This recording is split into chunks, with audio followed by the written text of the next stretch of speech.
Welcome to UCF Knightline, your source for UCF sports and former player information.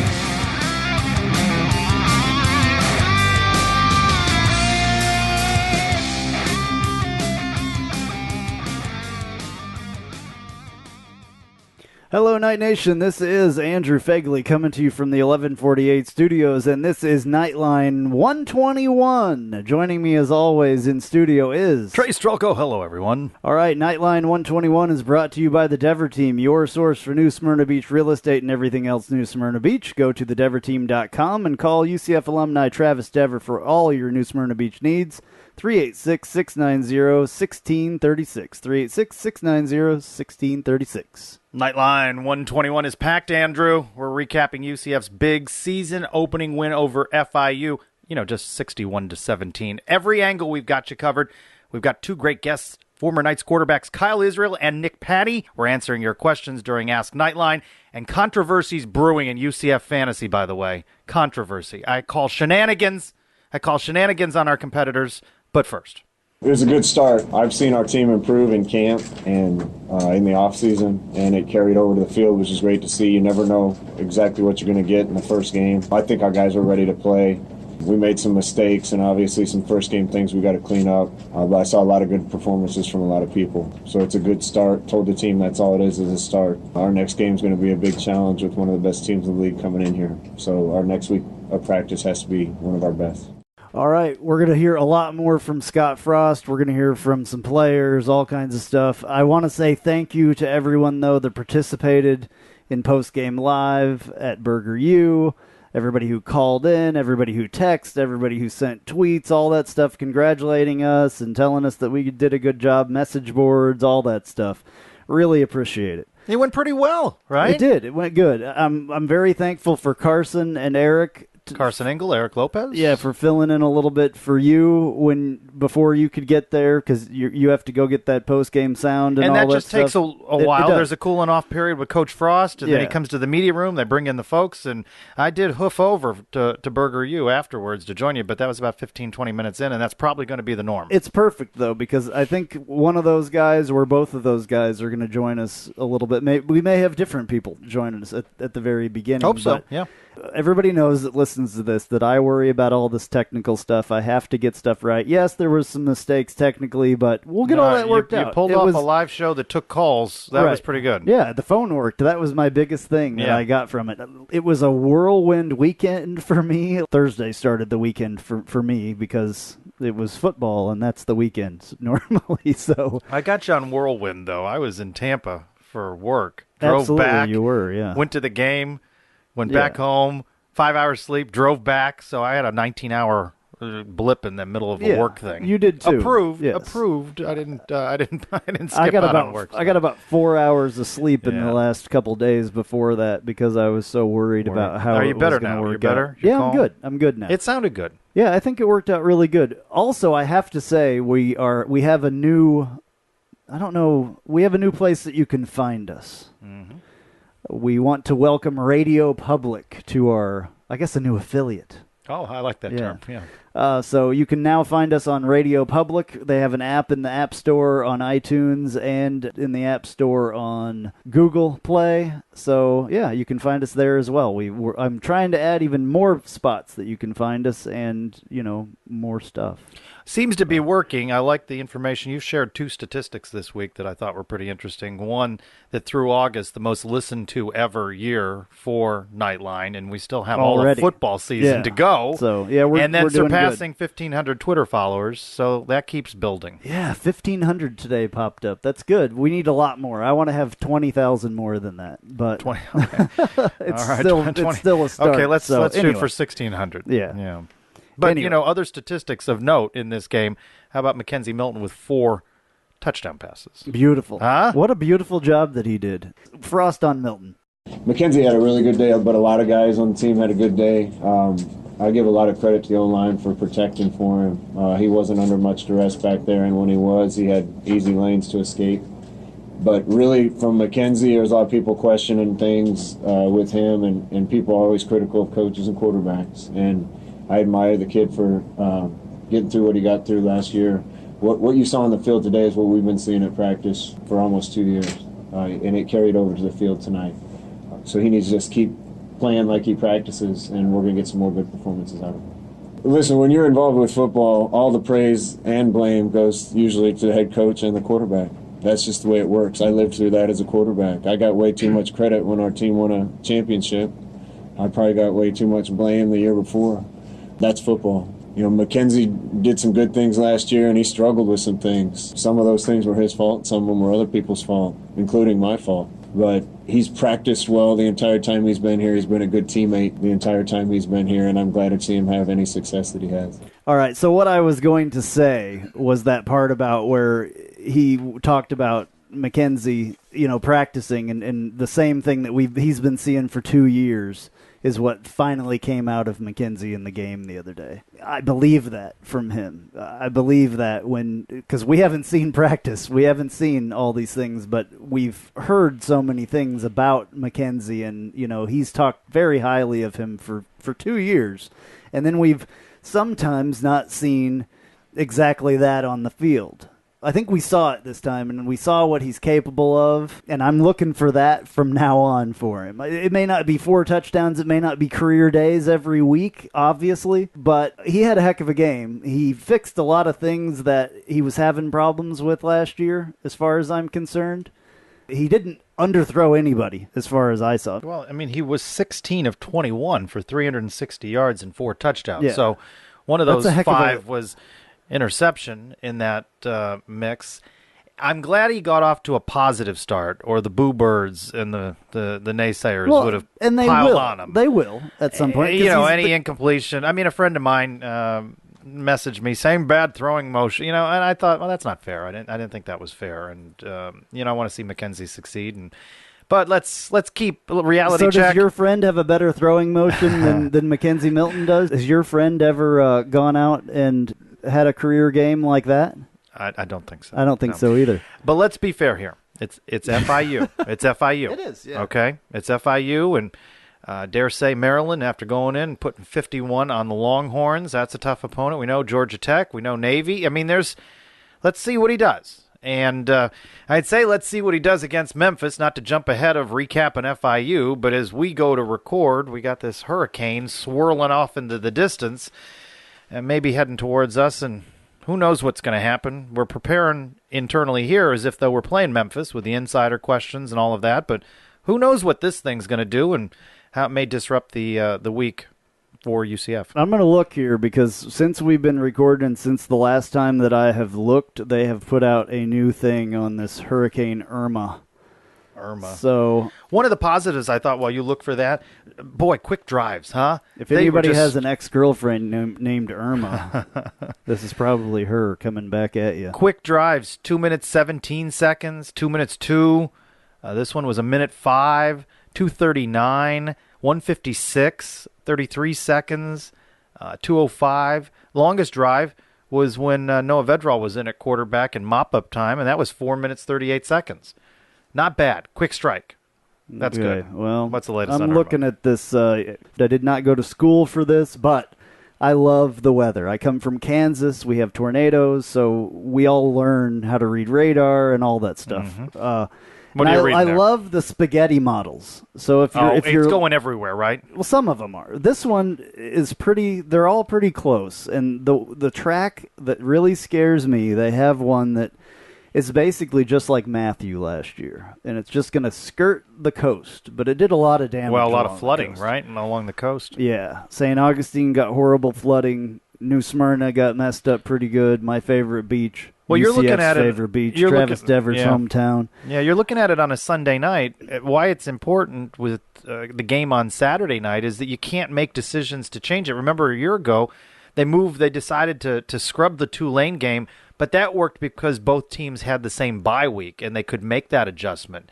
In this case, Memphis and UCF don't have the same bye week, so they got to make a decision, and it's going to come fairly soon in the week. Usually our show has some pretty good shelf life in terms of listening. By the time you're listening to this on the treadmill and driving to work, there may have been a decision related to the hurricane. Yeah, and the latest thing here says that it's going to be approaching the Bahamas on Friday at 2 p.m. By the way, that's close to Florida. It is very close to Florida. So it's close to Florida. We shall see. We're going to know a lot more during the week. I mean, you don't want to see it go anywhere, obviously, after what's happened. I want to see it go out into the ocean. In middle of nowhere. Yeah, in the middle of nowhere. And is that a model? No, that's not really not anymore. No, so it's coming right straight for us. It looks like personally. So hopefully it doesn't, and we can go on with a football game. But obviously, if a football game can be canceled, rescheduled, whatever, and that might be a good thing. It might be a good thing to have this Memphis game moved to a different time. Because yes and no. I mean, you want your bye week after the first game? Well, no. Not that, but also, do you want to be playing a conference game the second week of the season? Well, and this suggests, well, no, we talked about that. Yeah. This also suggests that, while it may not be postponed, what will the weather be like? Memphis played its first game in the remnants of Hurricane Harvey monsoon, and Memphis, for the American, draws pretty well. They had a Thursday night game, announced about 10 in the Liberty Bowl. Right. A lot of people stayed home for that. Memphis won that game. We're going to talk a little bit more with the insider about that. But back to our game. Pretty good start, though, for Mackenzie. Wide receivers. How about some names that we weren't expecting a whole lot of? Traquan, we knew we'd get to see Traquan Smith. The person that impressed me the most, and the person that I was the happiest to see do a wonderful job out there, Gabriel Davis. I like this kid. He was actually in my stepdaughter's class, one of her classes last year. They both went to Seminole. He was in her culinary class. But, shocking, a football player in a culinary class. But he's a good kid, very smart guy, and did an incredible job the other day. First career touchdown, obviously, on a 10-yard pass from Milton in the second quarter. One of 13 players to catch passes for the Knights. Yeah, that's good. Also, the freshmen, a lot of them came out here. Davis, Otis Anderson, and Emmanuel Logan Green all combined for 10 catches for 106 yards and a touchdown. Oh, I thought you were saying Burn and red shirt. Cordarian. I wasn't there yet. Yeah. No, you're stuck on the Burn and the red shirt thing. Yeah, I am. I got to get over that. That's a lot of George O'Leary in my brain. That's like one of your talking points. Yeah, so the red shirt thing, we talk about that a little bit later with Nick Patty when we talk to him. But we also talk about all these receivers and everything else with Kyle. Let me play this quick clip from Traquan Smith on the receivers. With the receiving core we have and the quarterback and our connection, I feel like we could be one of the top receiving cores in this conference, no doubt about it. This performance from Gabe didn't surprise me at all because as soon as he came in, from camp, from the get-go, I knew he was going to be a special player. He's very aggressive, and he's shown it throughout camp. So the type of night he had tonight was not surprising to me. So when the top receiver on the team is talking about you and saying how great of a job that you did, that's good. Traquan Smith as well now is an upperclassman compared to the other guys. And Traquan Smith playing Sundays at some point. You feel like he has the talent? I believe so. And Akins looked good. Thank goodness that knee is better, and that catch was beautiful by him. So I feel better, obviously. We've got a game under the belt now. We don't have to speculate anymore. We've got something to look at, Absolutely. Talk about. Did you know that Akins scored a touchdown, his fourth touchdown, against FIU in the last 3 years? That means we've played FIU too many times. I think that series is over with good, now. Though. It's a good little thing here. I do like these notes that UCF They do puts put together a good list of bullet points. Yeah. Let's hear what Milton had to say. What do you think? Sure. I think we executed pretty well. I think there's a couple plays where I didn't do my job where I should have. Pulled one mid zone that I shouldn't have, and the pick was just a dumb throw. So there's always room to get better. I definitely feel that I've grown a bit, and this team has grown a bit too. So I think just all around we're a better ball club, and I didn't feel like I had to prove anything. I just want to go out there and do my job. I like it. I like the way that he's talking. Just a chill guy. Yeah, right? He is. Yeah, and I had to work hard to find a good clip from him. So I put two together. It's right just really there. laid So back. But he remember, is. at Media Day, I asked him about how would he describe his style of leadership, and he's just kind of nonchalant kind of guy. Yeah, and I think that's the whole Hawaii mindset. Yeah. I think we've said before. One of the other biggest things that we were worried about, of course, was the offensive line. And I think there has been progress made there for sure. I think they took what they could get, and the passing game flourished. They didn't need to run as much, so it's hard to judge that. Still looking forward to Tyler Hudanick coming back, and he was not out there. And, he wanted to play. He told us that he wanted to be out there game one, but he kind of left the door open that maybe they'd hold him back for game two. Now, there's been some other reporting out there that it's week 3 or 4, and, they're going to put him out there when everybody agrees to that he's better and ready to go out there. So he's been working hard, and I think he's going to really solidify things when he comes out there. Let's hear what Frost had to say about the offensive line. I saw a better attitude. We still got to keep ramping it up. I want to see some nasty guys up there. But I thought the enthusiasm on the sideline, the excitement to play football, the support of one another was a lot better. And that kind of energy helps carry you a long way. That was a question I asked him, actually, because I remembered back to the Cure Bowl that was a point he talked about. He wanted to see a greater attitude and emotion out of the line. And, I guess the consensus is they're better. Now, does that make them great? I think it's a work in progress, right? We're going to see against these other teams, obviously, a much better defensive line than FIU was, even though they had, quite a bit of senior players there on their defensive line. Scott Frost also said in the interview that they stacked the box a lot, and they had sometimes 8 and 9 players against the run. They didn't need to run, but did we learn that we successfully can do it consistently? We didn't learn this. And there's some other things that we talked about. You hit me with a question when I joined you about 15, 20 minutes in on Postgame Live, and you asked what surprised me, and I wasn't expecting that question. And I kind of thought about it. Shocking. I asked a question that you weren't surprised. You threw me. You weren't expecting. One of them was, and I looked at the stats, it's just 1 sack, and we'd heard so much about the defensive line. I thought we were going to get greater pressure on FIU in that regard. So we didn't really see that. And I don't know that we really got a great test of the secondary. We got one, burn there. But Memphis, assuming we play Memphis, that's a different animal, winging the ball all over the field. Yeah, sometimes pressure, though, is not only sacks. It's not being able to complete passes and not being able to score touchdowns. So I wouldn't judge how much defensive pressure we have on a quarterback by the number of sacks we have. I just was expecting there to be more sacks in this first game. Well, yeah, I guess so. I thought that, yes, maybe there would be a little bit more fireworks on the defensive part. Let's hear what Pittman said about the defense in this game. I like the way we play. If we play like that against everybody else, I feel like we'll be okay. We showed a lot of depth tonight, and I'm just proud of everybody. I'm proud of our secondary for real, because I really wanted to. This game was the game I was going to see what we had, and they showed up. We talked about UCF fast, UCF fierce. One of the things I said on the postgame live show was that it was also UCF fun, and you saw that. That's Jemias Pittman. He came in on offense with Tristan Hill and Tony Gerard, and was asked about that. Obviously, it was a lighter moment during the postgame, and he said for more than a year he's been bugging Coach Frost about this, dating back 2 media days ago for the American, that he wanted to do it, and everybody, the team really fed off of it and loved it. Obviously, it worked. I can't remember. I'd have to go back and listen to. But what did he call? Do you remember what he called that? Somebody asked him, "What is that formation called?" Oh goodness! And it was something like hammer or big or. Oh, I forgot. I don't know, but I remember it's good though. It's awesome. Can you imagine those dudes in the backfield like blocking for you? That's awesome. They scored a touchdown on some big that dudes. too. Some big dudes. Of course, yeah. I mean, you've seen that from a few teams over the years. It's just an example of they're having fun. And remember, one of the camp storylines was that greater chemistry and camaraderie. Well, that's the way you do it. Of course, all these things happen when you win games, and everybody's having a good time when you win a game. You struggle, or you lose, and maybe those questions are not quite so fun. But everybody had a good time Thursday night. Absolutely, I had a great time.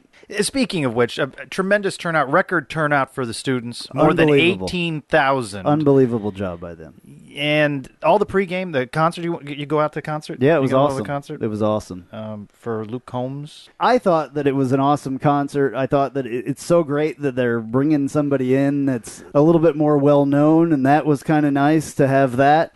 There was a lot of students there.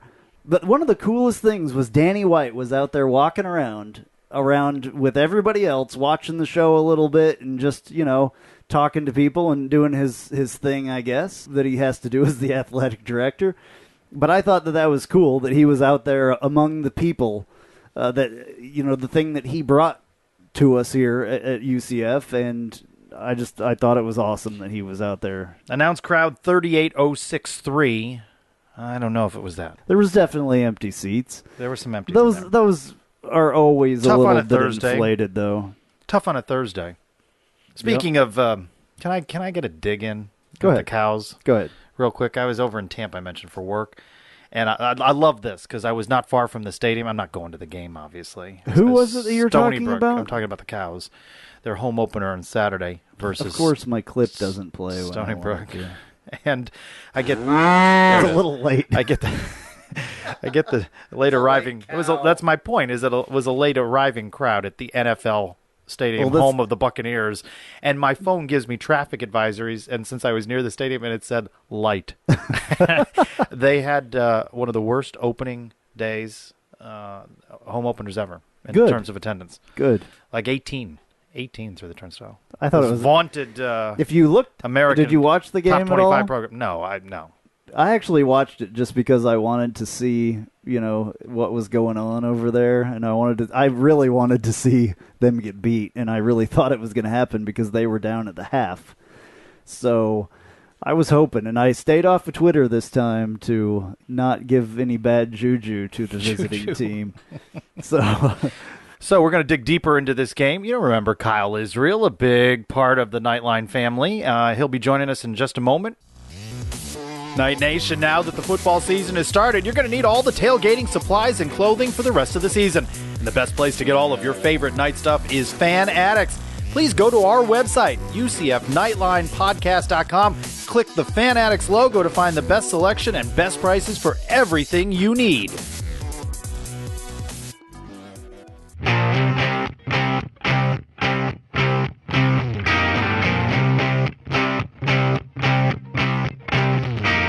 Welcome to Inside the Huddle with former UCF quarterback Kyle Israel, brought to you by the Little Greek Fresh Grill. Fresh, flavorful, fabulous. Waterford Lakes, 855 North Althea Trail, Orlando.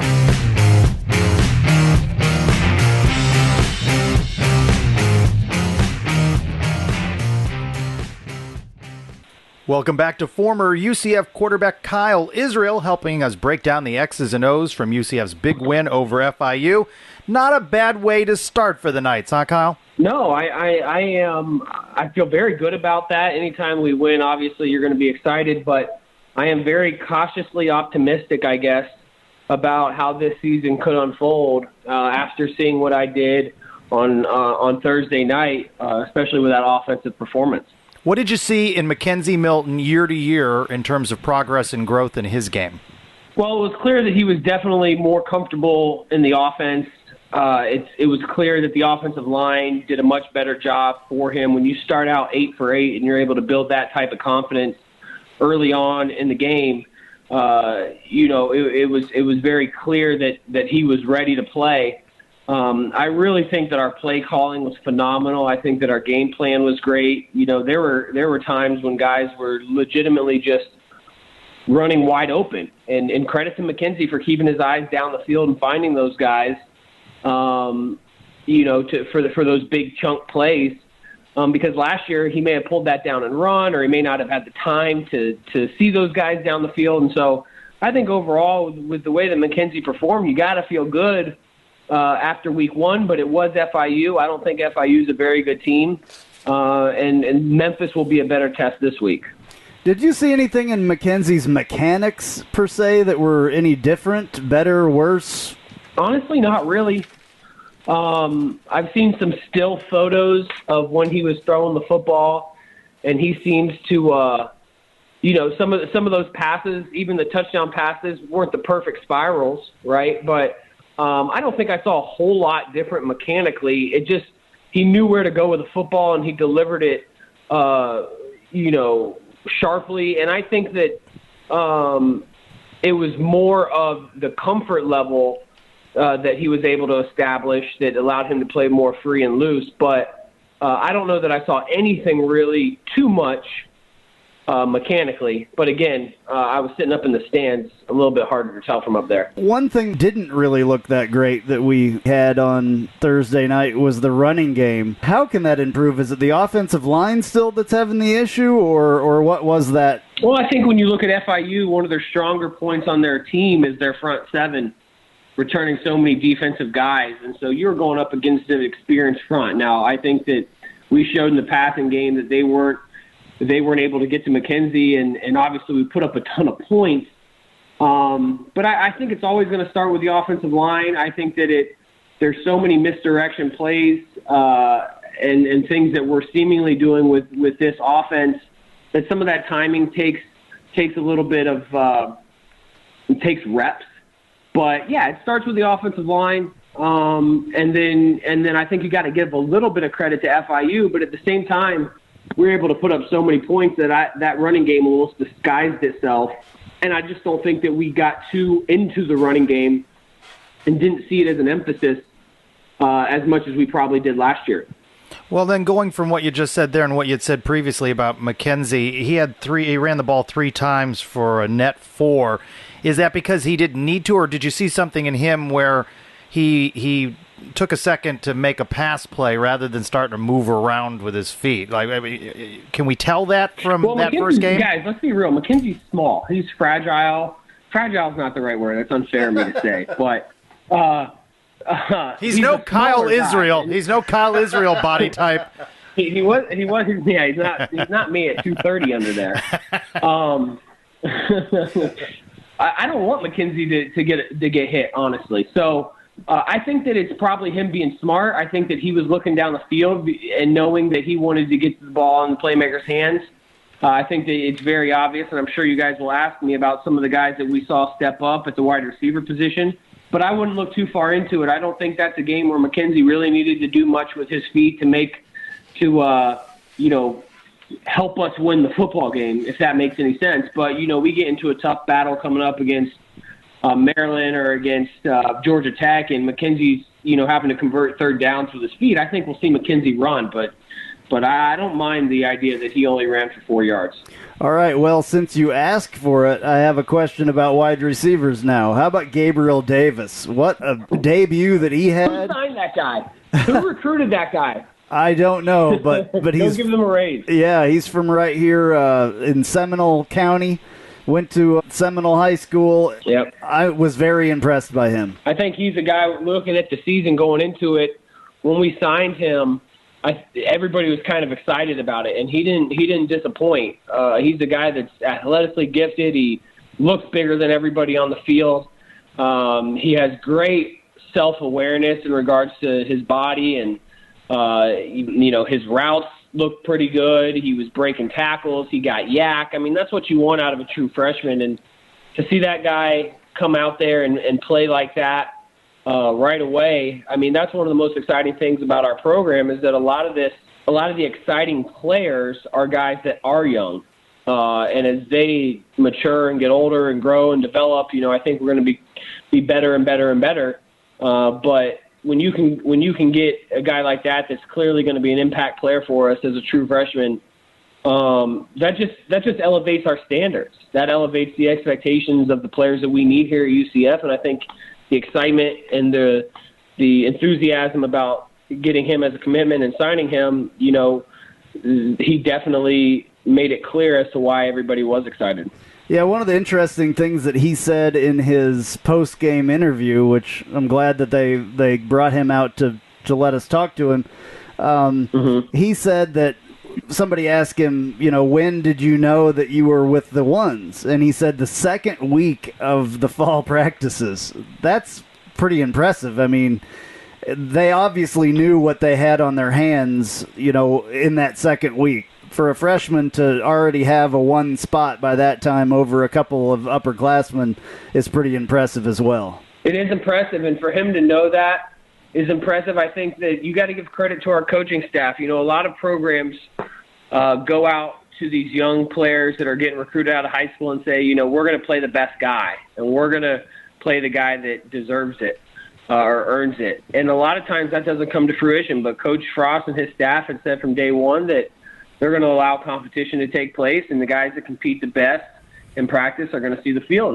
And whether you're a true freshman or a fifth-year senior, competition in practice and being able to make plays is going to get you on the field. And of course, we're a team that didn't have a lot of senior guys at that position or older guys at the wide receiver position. Obviously, there's some guys at the position that are suspended for the first 6 games. So that'll be interesting to see how this team is doing at that point when we add some guys back into the mix. But kudos to the staff for sticking to their guns and not being afraid to put him on the field. Well, I'm looking at the UCF notes that they put out after every game, and it says the freshman receiving core of Davis, Otis Anderson, and Emmanuel Logan Green combined for 10 catches and 106 yards and 1 touchdown. So that's pretty impressive. I mean, I'm loving that. Very exciting. It's very exciting for the future, undoubtedly. Scott Frost is one that isn't afraid to burn a red shirt and burn Noah Vedrals. What did you see in him that you like? Well, he just seemed comfortable. He understood what was going on. The moment wasn't too big for him. And obviously when you go in, that's a great situation to go into a ball game being up that many points and not having much pressure. It would have been different had Mackenzie gone down on the second drive of the game and Noah had to jump in there. But it was clear that he had an understanding of what he was doing. It was clear that he's still young, but he had some velocity on the football. He made some good decisions. He's elusive. I don't know that he's elusive as Mackenzie, but I was pleased. It's hard to take a ton away from it, but I think that you have to have a backup quarterback. I remember Coach O'Leary told me in 2005 when I was really frustrated that my red shirt was burned in the 5th or 6th game of the season at Southern Miss in a blowout. I went into his office on Monday and we were talking. And he goes, "Listen, Kyle, I have to know that you can play because we're going to make a run here in the conference and hopefully play in the conference championship. And if something happens to Stephen Moffitt, you got to have some experience this year. And unfortunately, that's what you needed to do for the team. And that's what we needed from you was to go out there and play today and get some experience." And I feel the same way about Noah. Obviously, as a true freshman, you'd like the red shirt if possible, but I think it says a lot about what they think of him to allow him to get in there, to burn the red shirt. And hopefully he's a guy that'll be able to push Mackenzie as time goes on. Obviously, Mackenzie, you can't say enough great things about his performance on Thursday, but at the same time, competition is something that you want, and you got to have a guy ready because, like I did say, Mackenzie is a smaller player, and a few hits, too many on him, you may have to turn to another quarterback, and somebody's got to have experience with Pete DeNovo gone, and I think they did the right thing going with Noah. Maybe not as talented, Noah is not physically as gifted as Mac, but it looked like he had a full control of the offense. And if you looked at some of the interviews that they've done on different publications with Noah, Brandon Hellwig had a good interview with him on UCF Sports. It was clear that guy was bred in a family of coaches and really understands the game. And after that interview, I was really, really excited to have him as a part of our program. Is it possible we could have a quarterback controversy with Mac Loudermilk and his two-point conversion? Now, he's got the body that can sustain a hit. I don't know if that was a call by the player on the field or if that play was designed to do that, if it was called from the sideline, but you got to give him credit. I mean, the way that he punted was unbelievable. I think he had 3 punts inside of the 20. He had that two-point conversion. I like the aggressive nature of Coach Frost. And it's always cool to do those things because next week or tonight when Memphis is watching film, they've now seen that we've converted a two-point conversion, and now they're going to spend maybe 10, 12, 15 reps at practicing for this two-point conversion play to make sure they have it down. So anytime you can add that kind of wrinkle into a game, it just makes the team preparing for you next week, it makes their job even harder moving forward. All right, I'm going to throw one defensive question in on you here. That one play where 49 got burned for the touchdown. What was he doing wrong? He was right there. He just didn't get his hand on the ball, didn't get in front of the receiver, didn't get... He had barely played corner very much at all last year. I thought in the game, watching the replay and then looking back at some of the highlights of the game, I thought that he actually was in pretty good coverage. You almost got to give credit to FIU, their quarterback and the wide receiver, because that was a beautiful throw, and the wide receiver had a great concentration, caught it, kept his feet in bounds, and obviously went down the sideline for a touchdown. But I think Chris Johnson was in pretty good coverage. It wasn't like it was a blown coverage. It wasn't a guy running wide open down the field. I just think he mistimed his hand swipe. The ball was able to sneak past his hand, and it ended up in a big touchdown. But those things are going to happen, and sometimes you just got to, say good job. Yeah, I think that you called that one completely right, actually, because seeing the replay and even seeing it there, he was right on him. He was right in his face. It was really a good coverage, and the quarterback just put that ball in the exact perfect spot. The only thing I could say, of course, coming from playing corner, is he never looked back to see where the ball was, I don't think. That would be the one thing that I think that I would tell him, you need to look back and see where the ball is so you can put your hand in there. But he was right there. Digging a little bit into the box score here, one number that stood out to me, UCF was 4 of 13 on third down, and last year just 29.72% on third down. Again, FIU, not quite the opponent a Memphis will present, or the Murderers Row that features Georgia Tech and Maryland, but anything to be worried about there? They had a lot of short drives that scored, but is that a little bugaboo still for the offense? Yeah, you're always looking for things that you can get better at, and certainly third down is going to be crucial for us this season. I think if you look back at some of the games last year, we finished 6 and 7, but there were probably 3 or 4 games that we were really in. And really probably could have won and really made that a great season. It comes down to 5, 6, 7, 8 plays, and then what can you do on third down and what can you do in the red zone? And so when you struggle and you're below 30% on third down, that's something that needs to be improved. Now, I think that the scenario of the game can be considered. I think that we obviously did score some on short possessions. However, third down is definitely probably a point of emphasis this week. And our play calling was designed so much that, our running game was effective for us, even though the stats aren't there. The play action game really set up a lot of the big plays that we saw, the bootleg, and then throwing it back to Akins for the first touchdown. I mean, the passing game certainly did, or the play-action run game certainly did help the passing game quite a bit. So it'll be interesting to see how Mckenzie does when it's 3rd and 8, and he needs to drop back, read a defense that knows he's going to throw the football with no type of misdirection in the backfield. And then how successful can we be at that point? That's what I'll be watching against Memphis, because there's going to be undoubtedly a few drives where he's going to drop back on third down, deliver the football down the field, or at least get it in somebody's hands that can make some yards after catch. And that will be interesting to see where Mckenzie has progressed in those situations. But, it kind of hides itself with that score, but third down, red zone are certainly going to be crucial moving forward. Absolutely. Kyle, it's so great that you're back with us. We appreciate you coming back with us. I think this is this your second or third year doing this now? Year 3, guys. Year third, 3. yeah. I couldn't remember. It's all running together for me. Year 3. I know that you are extremely busy doing your stuff. Yeah, doing ESPN radio on Thursday nights on 580 here locally, just talking all college football. And then I'll do a segment on UCF that is aired on ESPN radio every Friday night between 6 and 8. But yeah, I love the podcast. What you guys are doing is phenomenal. Obviously, I've been a big fan of you and Trace and the way this thing has evolved over the last 3 or 4 years. So I love doing this. There was no way I was going to say that I couldn't do this on Sunday nights. But doing the UCF, the 580 ESPN deal on Thursdays, and just enjoying, talking UCF because we've said all off season, and Danny White and this university have said we want to be Orlando's hometown team, and to let people know what's going on, there's got to be people out there talking about it, and so I'm just glad that I can be one of them. Awesome. And then what's going on at the Little Greek?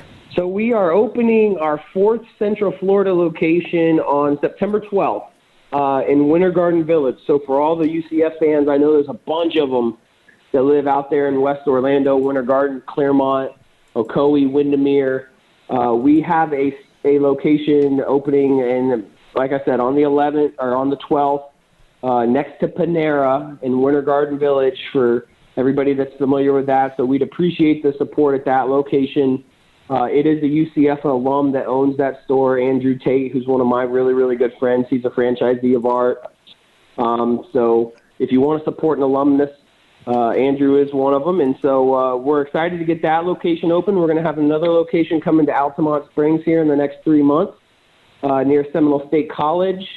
And we're still looking for more franchisees that want to get involved in Central Florida locations. And all of our locations, Celebration, The Loop in Kissimmee, Winter Garden, and Waterford Lakes, we all cater. So if you're looking for catering and medical sales reps, whoever may be looking for catering, we do that, and we do a very good job of it. So let us know if there's anything we can do, and let us know if there's anybody looking for franchise e-locations. You can hit me up on Facebook or on Instagram or Twitter. Let me know that you're interested. Kyle, thank you so much, man. We're very excited to have you back with us, and we look forward to talking to you soon. Look forward to a good season with you guys.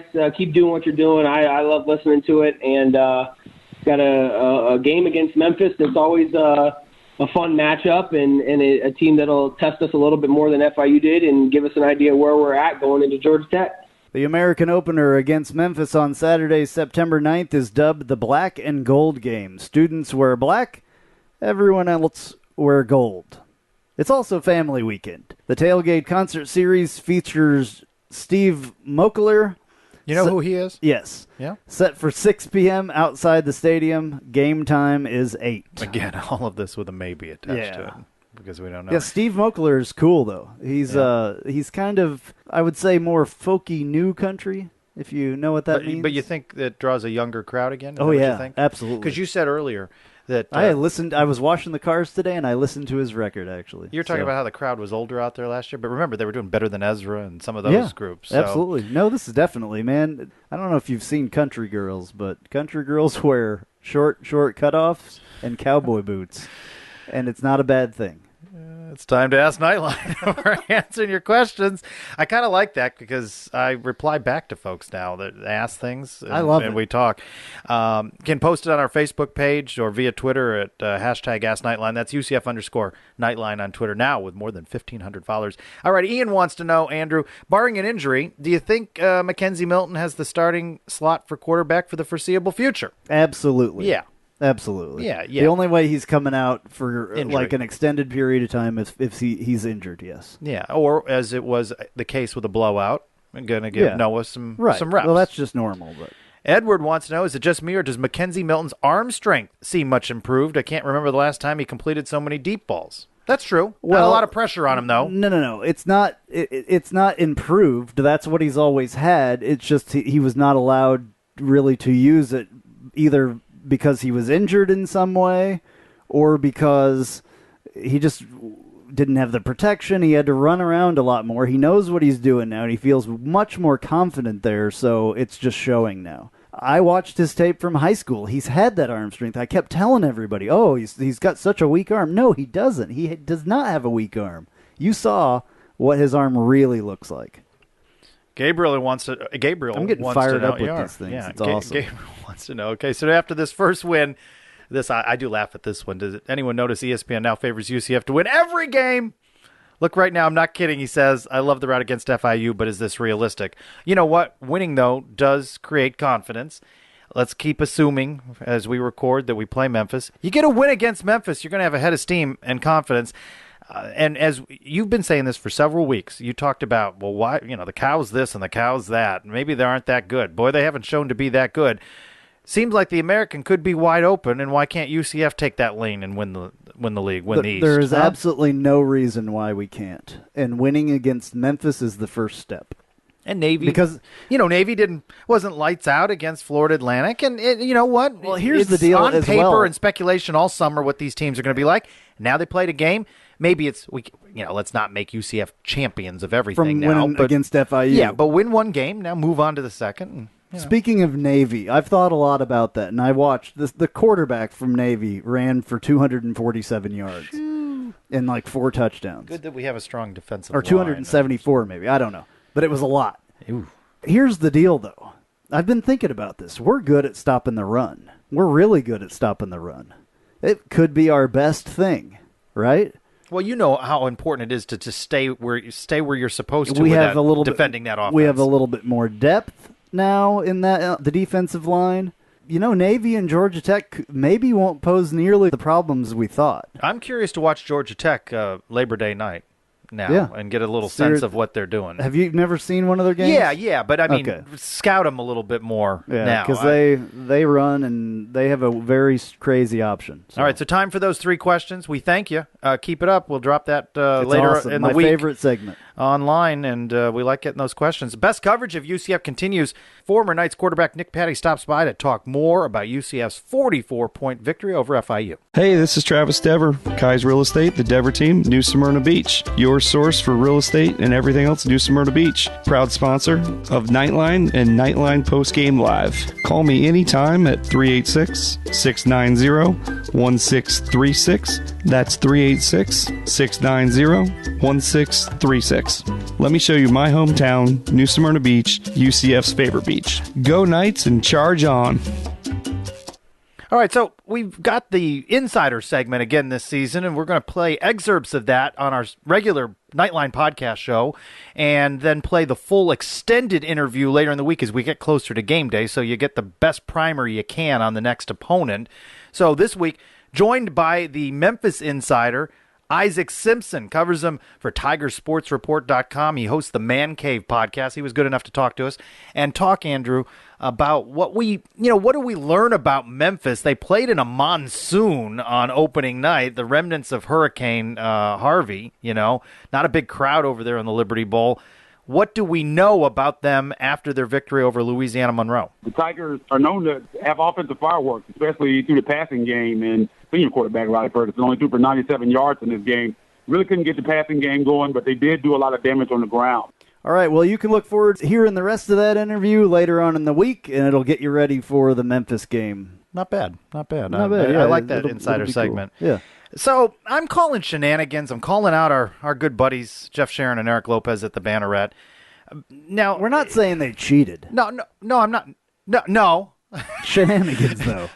Well, I don't know how you define shenanigans. What I'm saying here is that I don't know who we can file a protest with, but it appears that in week 1 of UCF Fantasy, where we each pick an offensive and defensive... The fantasy gods are the only ones. Where we each pick an offensive and defensive player and you get points for what they do during the game, it would appear that the Banneret won very narrowly. Okay, by 0.6. By 0.6. Yeah. But here's where I call the shenanigans. Eric Lopez was up in the press box, and I was under the impression he was doing stats for CBS Sports that covered the game. Well, I come to find out he was doing the official stats, period. Oh, well. So, maybe something that was a tackle. Because we didn't. They had Trey Neal, and he had the interception. We had Traquan. He had 2 touchdowns. They didn't get a lot out of Jawan Hamilton, right? And we had Shaquem. Shaquem didn't score much. I mean, reigning American Defensive Player of the Year. So Trey Neal was the winner, and all. I mean, 1 interception trumped 2 touchdowns. Well, his overall day, if you you get points for the yardage and things like that. It's just that Shaquem didn't do much in the game, right? But if the official scorer, I get that. Yeah. But if the official scorer up in the press box, maybe something wasn't a tackle. You never know. Yeah. I don't know. Never know. I don't want to accuse. Well, I think we should have somebody look into that. Maybe there's like a special prosecutor or something. All right. So here are the picks this week. We've got Traquan. We're going with it again because I think it's a good combo. Comey needs a job right about now. Traquan, special prosecutor to look into this. This isn't a contrived storyline. Eric, they're big into the wrestling. Yeah. You know, he and Jeff like the wrestling and all of that. This isn't some contrived story. I'm just saying it's a little suspect. It is. That's all. We've got Trylko again and Shaquem. They're going with Adrian Killens, and they're going to go with Trey Neal again. Okay. Well, so I think we're going to win. So there you go. Good. I think we're going to win. I do. I think that hopefully he won't be doing the stats this game. He does not appear to be doing the stats for this. And we'll see. I think he should have been, they should have been disqualified if he was doing the stats. I think there should have been a greater full disclosure that the person in this competition controls all the stats for the... This was your idea. Yeah. So you are technically the commissioner, and I think that you should fine them 0.7 points. And then it's that for not disclosing that he was doing the stats for the game, because that is illegal. That is illegal. 37 states and the District of Columbia. It's state wrong. law. It's wrong. If you ever watch that guy on Facebook, state law. You haven't seen him yet, but I'll show you. Anyway, yes, there's something fishy. You've heard us talk about the great food at our good friend Kyle Israel's restaurant, The Little Greek Fresh Grill. The Little Greek now has franchises available. Please call 407-697-2272. That's 407-697-2272 to see what The Little Greek can do for you. Also check out The Little Greek's newest location at 3131 Daniels Road, Suite 104, Winter Garden, Florida. The Little Greek Fresh Grill. Fresh, flavorful, fabulous.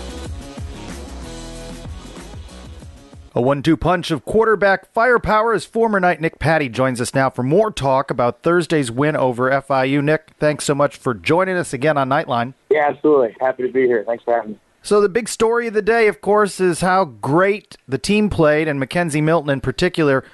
You played alongside him. What growth did you see in his game? How did he progress? What did you see in footwork and mechanics? He seemed like a better quarterback out there. Sure. Yeah, well, I think I sort of anticipated that with Mckenzie. He's a guy who takes great pride in kind of what he does. And, I going from year one to year two with this offense, and I know how these coaches work and how they kind of take a lot of pride in the execution of things. It was only a matter of time before, if the offense wanted to get better, obviously the quarterback has to progress as well. Obviously last year, him being a true freshman, he was very, very raw.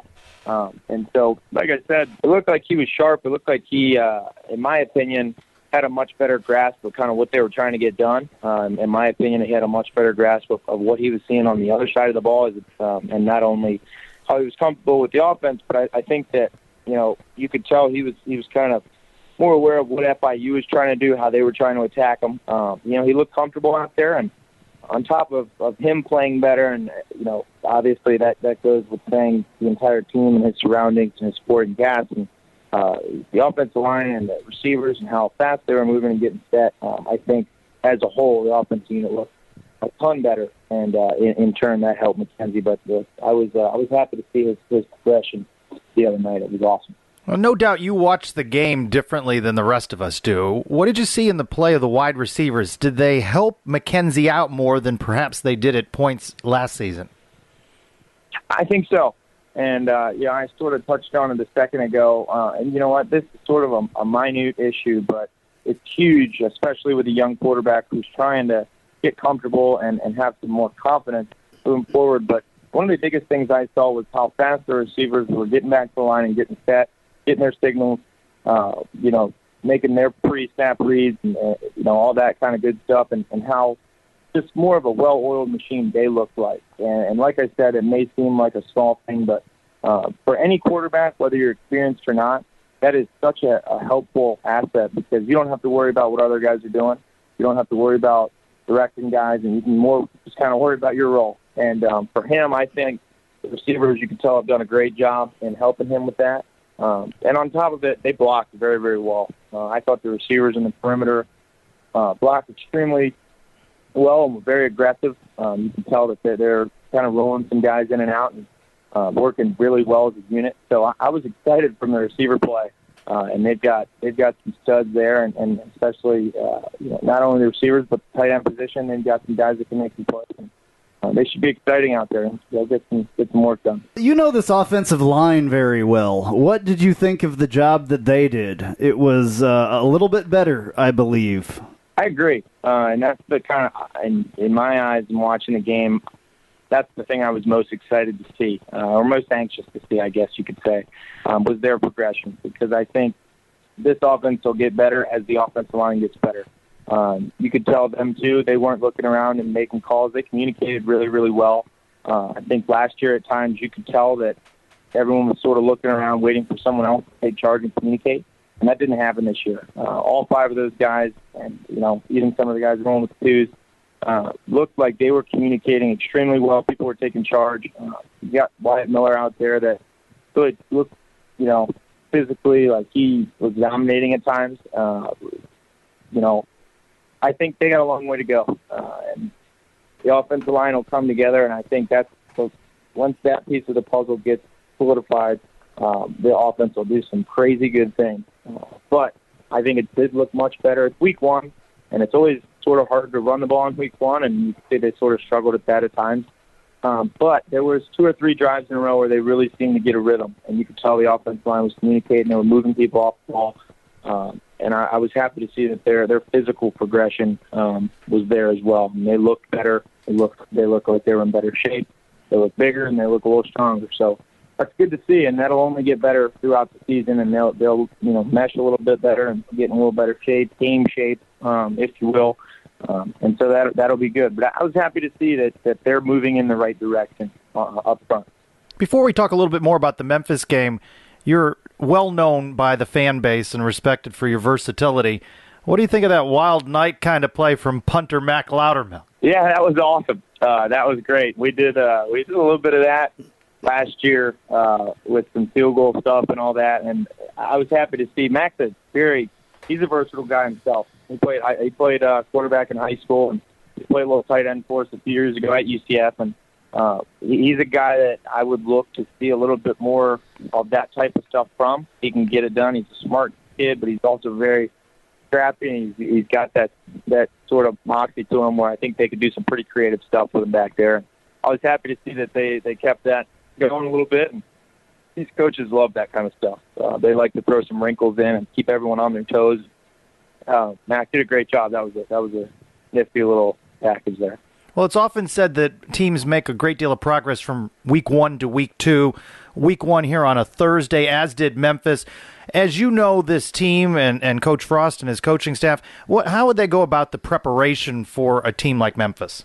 Yeah, I think Memphis is it's sort of a tough week. We haven't played Memphis in a little bit.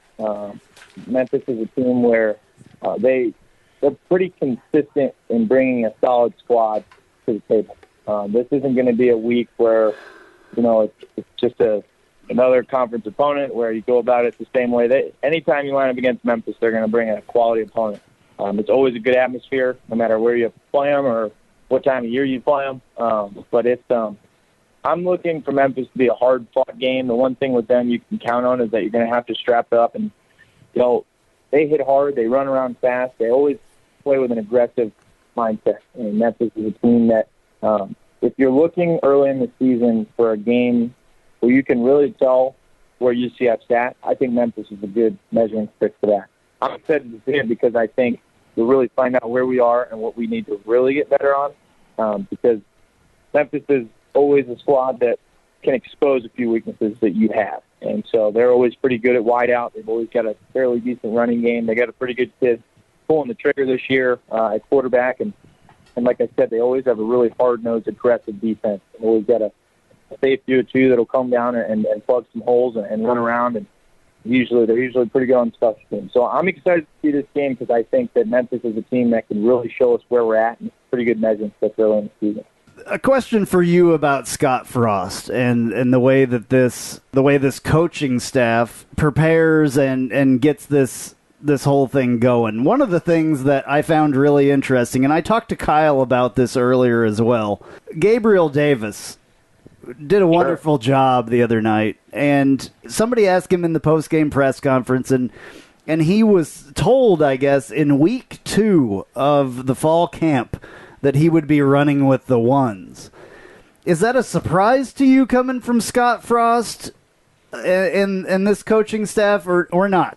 I don't think so. To me personally, it's not a surprise. I think one thing a lot of us found out when Coach Frost first got there was that he was not going to be afraid to play who he thought was the best player, which I love. I mean, I think that that's something in a coach that is a positive attribute because it shows no fear. And I think a guy like Gabe, who's just obviously a tremendous athlete and bring a lot to the table, I like that Coach Frost, he doesn't have it in him to be afraid to play him because he's a true freshman or because other guys have, maybe paid their dues. And, everyone deserves their time on the field. But what Coach Frost will constantly prove to us over and over is that if someone deserves it, they'll get it, whether they're a true freshman or a fifth-year senior.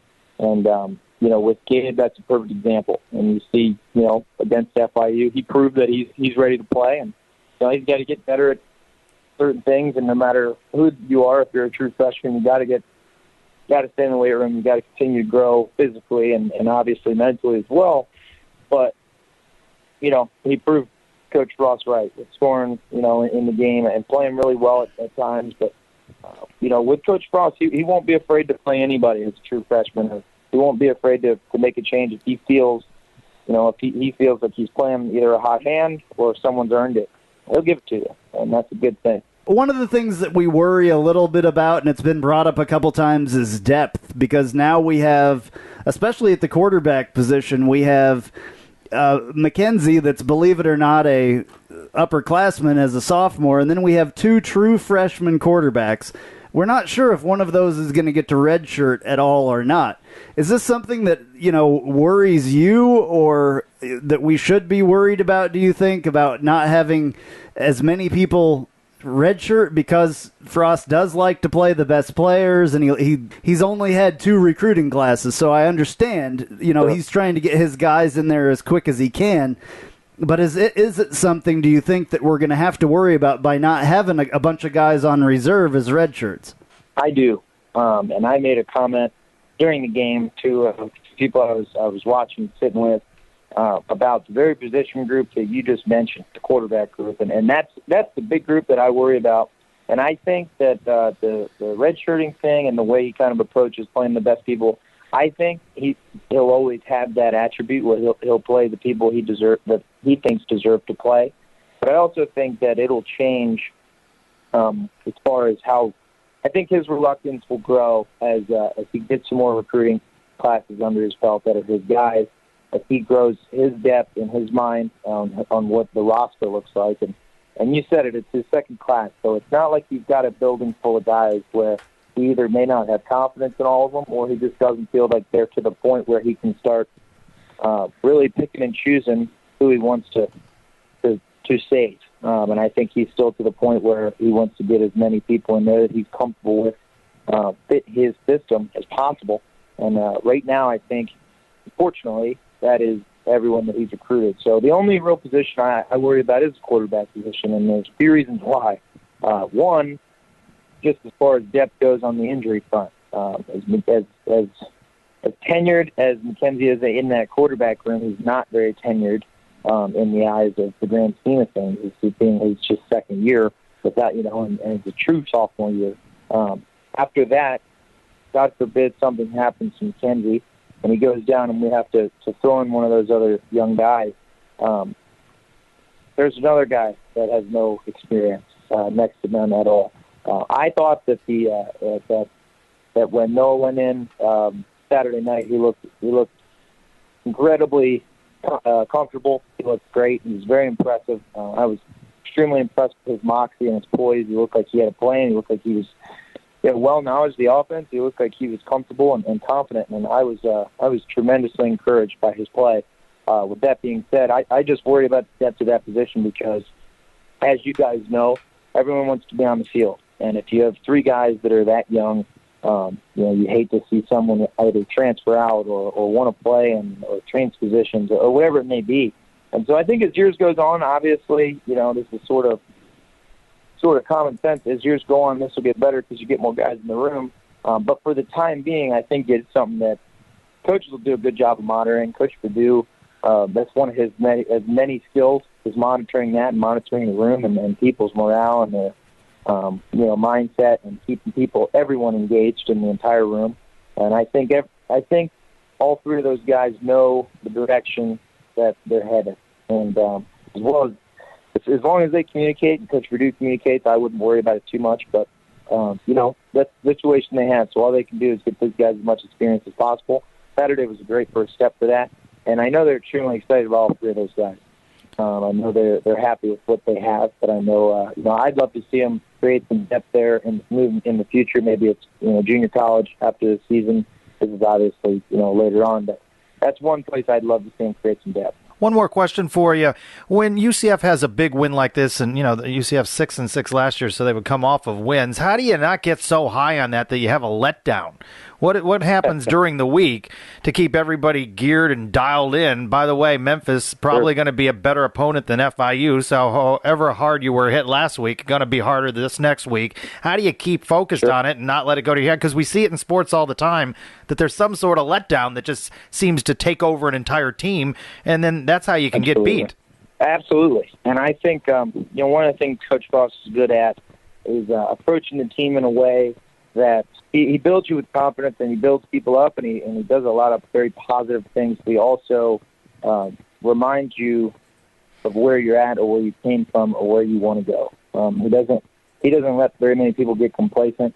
I think, and in talking to some of the guys, some of the players and coaches after the game, there's a sense of urgency about Memphis, and I touched on it earlier on how they're pretty consistently good football team, and they know that. UCF knows that, and I early in the season, without getting in a real rhythm, it's a little even easier early on to get in a lull. You get to put up 61 points and you put up a boatload of yards.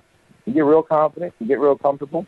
But in my opinion, and talking to some of the guys, I don't know that'll happen against Memphis because I think they have them in their sights and they know what's coming in a Memphis football team. And but the one thing that, to answer your question sort of directly, the one thing Coach Frost is good at doing is laying it out in front of the team and saying, okay, fellas, this is what we did awesome, and this is what I want us to grow on and positive. But just remember, we're not there yet. We're still growing this thing. And he's very good at that. So I look for him to monitor that and all these guys, all these coaches to do a good job of that moving forward. But that remains to be seen when Memphis crosses that line. So. Nick, thank you so much for joining us. We really appreciate it, and we're looking forward to having your take on a lot of this stuff as well this year. Absolutely. Thanks for having me, guys. I appreciate it, and can't wait to watch this Memphis game and chat next week. All right, looking around the American, the Cows struggled to beat Stony Brook. Where's the music? We've done it already. Navy thrashed Florida Atlantic.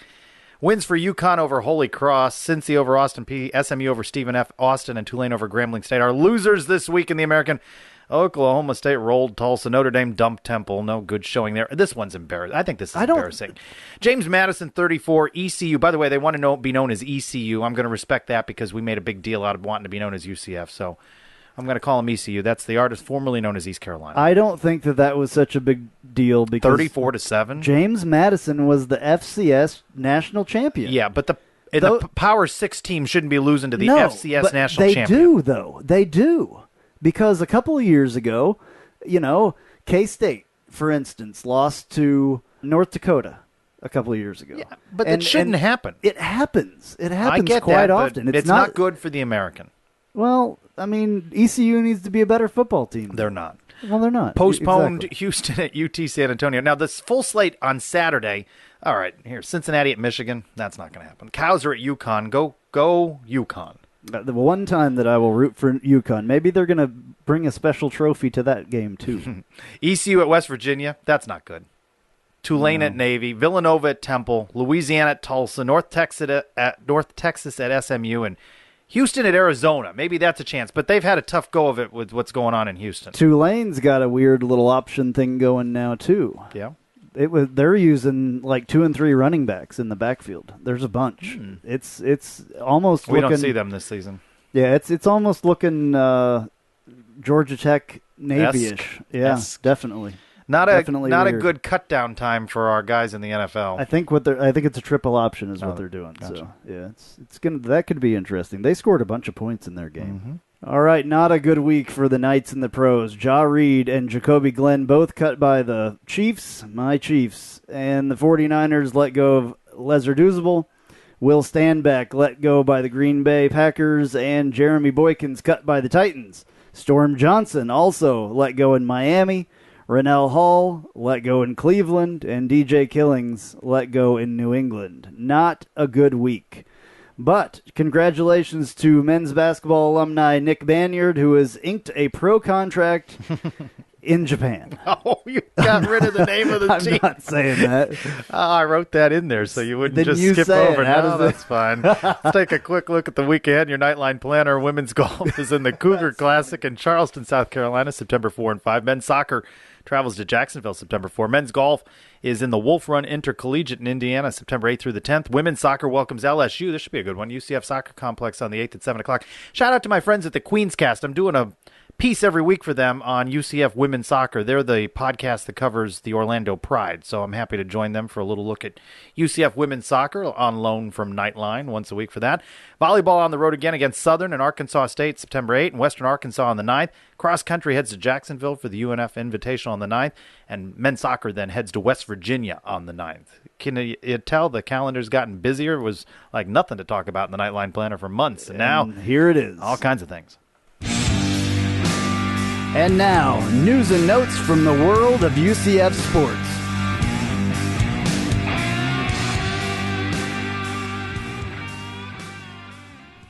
Volleyball swept by Miami on Saturday. Still a good weekend for the Knights after Friday sweeps of Florida Atlantic and Florida Gulf Coast. UCF is 3-3 on the new season. Well, since women's soccer beat North Carolina, they vaulted into the top 25, now number 24.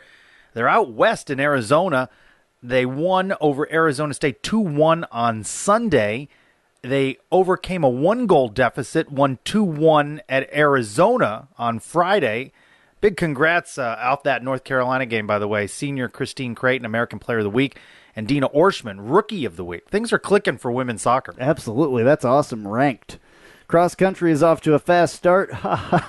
You like that? Finishing third at the FAU Invitational. Now, there's a caveat here. Men's head coach Scott Calabrese still looking for his first win, namely because Mother Nature got in the way. UCF's home opener against Charlotte, rained out Friday, appears to be canceled.